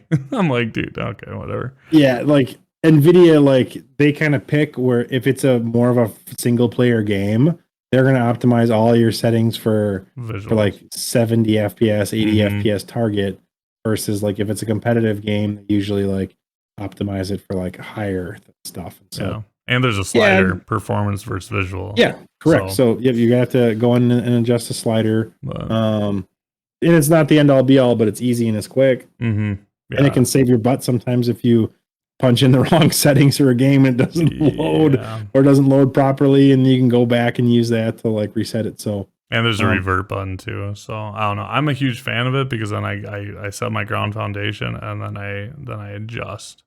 From there, I'm like, okay, no, I don't need to have reflections in the water on my first person shooter.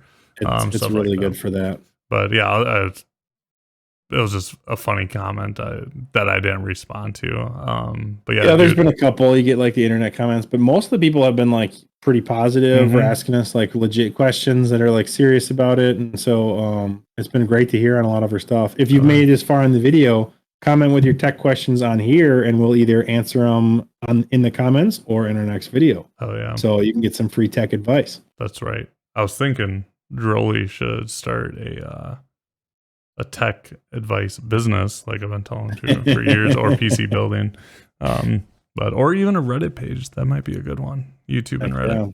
So Dan's got all the answers. But 204 subscribers, man, it's getting crazy. Like it's awesome. And I've just noticed recently that we've been like exploding with more comments and stuff on a lot of the like shorts and other videos. And yeah, dude, it's awesome to like hear and see, and some like real positive ones too. And it warms my heart. Now we just need to get a few more shorts going and stuff. I do think it would be a cool idea to kind of like snip certain things that we're talking like last week's tech or something like, and that's where we just need to go back and watch, because I usually don't go back and watch these at all anymore. Like in the beginning I did to like nitpick my like editing or audio or this or that, but like it would be cool to be like, oh, during this 30 seconds there was a really good snippet of Dan talking about this, and it would be a good. I meant to go back and do that and just like got so busy with the house stuff, and it's like, oh, I don't know if I'm gonna go through a 2-hour video and pick out different things, but I think it'd be one of those things where you'd have to write it down, like, hey, at this point, at an hour and a half in or whatever. But like, I'll throw on our videos like in the background, like listen to them, and it's like, oh yeah, like things were good, but like, to like do the snippet stuff, you have to like focus in. Yeah. Well, if you get to it, like I said, man, it takes me a whole 10 minutes to make a quick short, so we can do that. I think it'd be cool to get into it. But all right, man, give the people what they want. Stay nerdy.